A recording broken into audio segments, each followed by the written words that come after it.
On 24th of February 2024 ulikuwa wapi? Najua ni 10 days after the Valentine Day na nataka kukukumbusha what was happening in 2024 kama hawezi kumbuka.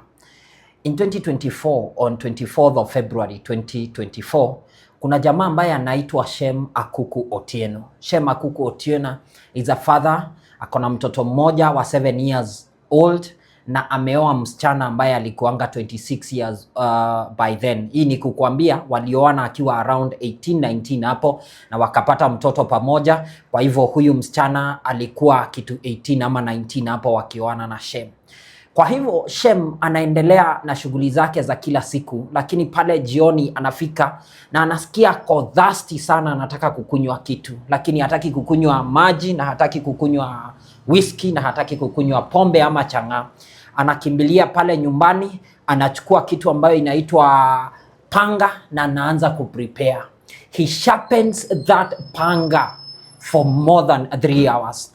Pale jioni inafika masaa ya kitu saa 1 hivi na watu wameanza kutokea mashambani, wengine wanaleta mifugo, wengine wameanza kukamua na Shem ako ready, amefika kiwango cha kukua ako ready kabisa, waiting for the family to come back home. As the family was getting back home, the first person to get back home is his son, 7 years old.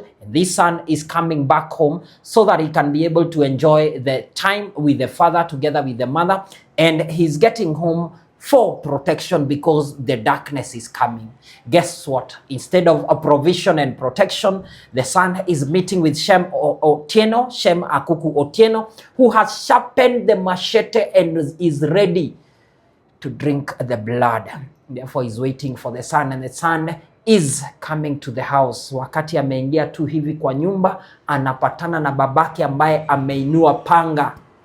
And the son is still thinking, the dad is joking. Maybe this is an ugly joke by the adults. Old people have very ugly jokes, and therefore he's thinking, this cannot happen to me. My dad cannot do this to me.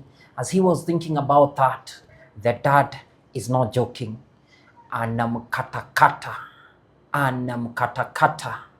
And the son, the last thing he saw was the face of his dad, full of blood that is oozing from his neck, ikimumwagikia kwa uso. Akitaka kuuliza where is mommy, sauti yake inakuwa inaenda more slower than the life, and therefore his life ended at 7 years old. And Akuku will not finish the job at that point. He would continue waiting. After that, alichukua mwili akaipeleka bedroom, akaendelea kugojea the mother. Na wakati alikuwa amekaa hapo akigojea the mother came in. The mother is called Emily Adhiambo Akuku. Wakati alifika kuingia tu hivi, Akuku alijua ya kwamba the mother will first of all ask about the son. Kwa hivyo anaingia kwa mlango, anaanza kuitana Joseph Ouma Akuku, this is the son, the 7-year-old son. Anasikia kijana haitiki, lakini anapatana na bwanake akiwa na ile panga. Kwa hivyo ameificha, anamwambia welcome my dear, have prepared something for you for the evening. Akiwa anaelekea jikoni kuona ambacho kilikuwa kimekuwa prepared by the husband, panga inatoka nyuma, anasikia amekatwa from the head, the side, the back side. Anasikia very painful and sharp thing imemkata from the back. Akiangalia anapata ni bwanake ambaye anaendelea kumkatakata into pieces, na inakuwa pia huyu amemaliziwa na mtu ambaye anaitwa Shem Akuku Otieno. Will Shem finish at that level? No. He has tasted blood and he want more blood. Anatoka pale nyumbani, ameficha panga kwa koti lake na anaelekea kwa uncle yake ambaye alikuanga 74 years old. Wakati alifika pale kwa uncle yake ambaye alikuwa anaitwa Thomas Odula Nyamenche, anaenda anamwambia ya kwamba ameacha his two brothers wakipigania mashamba, na anakuomba kama wewe uncle yangu ukuje unipeleke pale nyumbani tuende tukasimamishe hii vita. Kwa hivyo they start walking towards home, na wakati wanafika pale nyumbani, kiwa wanakaribia gate, mtu ambaye anaitwa Shem ana time the uncle the way alikuwa ametime bibi yake, anamkata from the behind. Uncle yake akienda kuangalia anapata it's too late, nimeshamalizwa na huyu jamaa ambaye anaitwa Shem Akuku Otieno. Shem kwa hivyo at this time akona 3 bodies. The son 7 years old, the wife 26 years old, and the uncle 74 years old. Wote amewamaliza. Bado ni masaa ya saa 1 jioni, giza limeanza kuingia polepole. And remember, all this is happening in Muhoroni in Kisumu County, and therefore he proceed and think that he still wants one more person so that he can be able to fulfill the dust that he was feeling inside his heart. And therefore anafikiria the last person that he needs to tambaliza ni sister yake. Kwa hivyo sister yake alikuwa anatoka anakuja kuchukua kitu kwake, wanapatana na Shem, lakini sister yake happens to see the panga na akaona damu kwa panga. Kwa hivyo anageuka na anaanza kukimbia very fast akipotelea mtu ambaye anaitwa Shem. Wakati anapotea, Shem anajikwaa, anaanguka chini na sister yake, that is how she escaped. And therefore Shem anafika mahali ambapo ana give up, anaona ya kwamba alikuwa anataka kumaliza watu 4, amemaliza 3 na 4 amepotea. Anaanza kuelekea nyumbani akijaribu kufikiria ya kwamba hajaweza kuachieve ambacho alikuwa anataka kuachieve, na the only thing that he can do is now walk home ashamed and thinking that he still need the last person that he can murder. And on his way home, he thinks about a neighbor who was sickly, 56-year-old. She has been sick for a long period of time, and because it is at night, this is the most vulnerable person in the community that he can be able to fulfill his dream of killing 4 people in one night. And therefore, Shem walks to the compound of one Mary Kuya Otieno. Anaenda anampata pale kwa bed, anaenda anamuuliza anaendelea aje, kama malaika wamefika mahali ambapo wamemkujia, na anaona ya kwamba malaika wamekuwa wakifail, na this time he will be one of those angels that will not fail. Takes the machete out and start working out on this Mary Kuya Otieno, and therefore anamtandika mapanga, anampasua kichwa, anakatakata the neck, anakatakata mikono, then kumalizia anaona ya kwamba Mary Kuya Otieno amepumzika, and the only thing now he can do is to go back home. Anaelekea pale nyumbani, anabadilisha manguo, polepole anachomoka kwa mlango, anaelekea to the sugar plantation, mahali ambapo anaenda anatupa ile panga, and he knows by now the community is looking for the person who has killed, because they have discovered the body of the uncle, and they have also discovered the body of the son and the wife. They are suspecting that the person who has killed is Akuku. By this time, the sister to Akuku is running, screaming that he wants to kill me. He has the panga, he has the machete, he wants to kill me.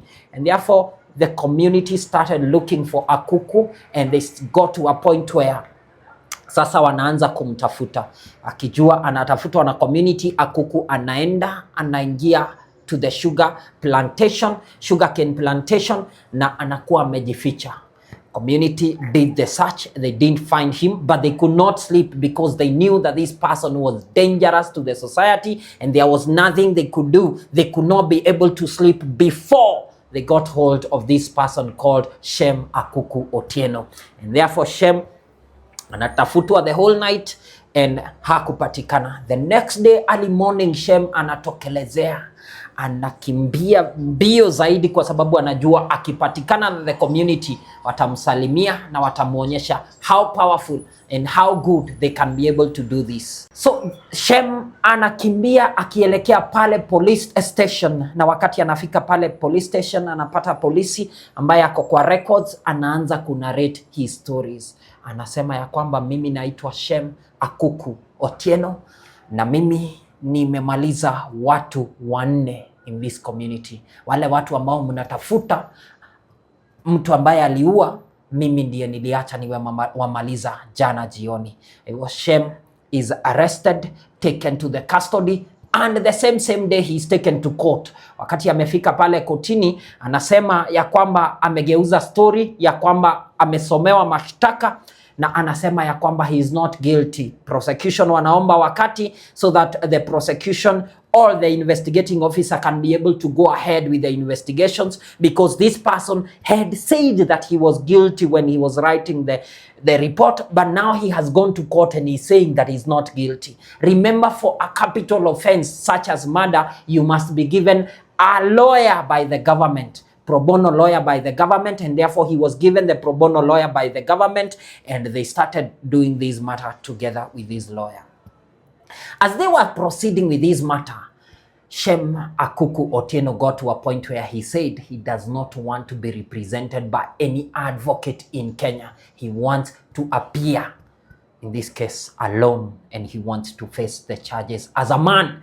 Therefore, he gets to court, and the court cautioned him, and he was told by the court, remember, we are not talking about robbery with violence. We are not talking about sexual offenses. We are not talking about simple theft. We are talking about murder of 4 people related to you. And therefore, he gets to a point where he still say that he does not want to be represented by any advocate in Kenya. Shem was an arrogant person, and therefore he did not want to have any other person interfering in these proceedings. And therefore he gets to a point, and the next day he's coming to court. He's stating that he's guilty and that he agrees that he's the person who murdered the 4 family members. The court looks at him and they caution him. This is the second time they are cautioning him, and they are telling him, we think that you are not okay because you do not understand the sentence for murder in this country. And he says, Your Honor, I understand the sentence for murder is death sentence. And therefore the court tells him, even if you understand, we still need the psychiatric report. And therefore he was sent to Mathare, and the report is done, and he's declared fit to take the plea. And they go again and read the plea to him. Shem Akuku Otieno, you are hereby accused of murder of 1, your son 7 years old.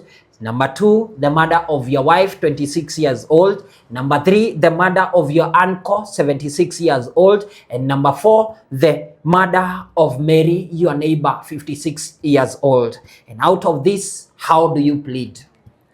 I, Shem Akuku Otieno, plead guilty. I am the one who killed the 4 people, and I plead guilty to the 4 murder.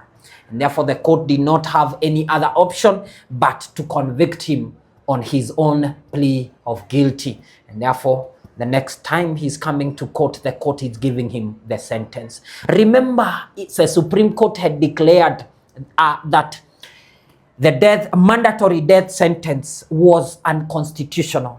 And therefore the court in this case had no option but first of all to discuss what the Supreme Court had discussed about the mandatory murder or the mandatory death sentence in the case in the Supreme Court, the Murwateto case. And therefore we get to a point where the judge in this matter is discussing that matter, and is telling the court, or is telling the accused person, I know the court declared the mandatory death sentence to be unconstitutional, but they did not abolish the death sentence in this country.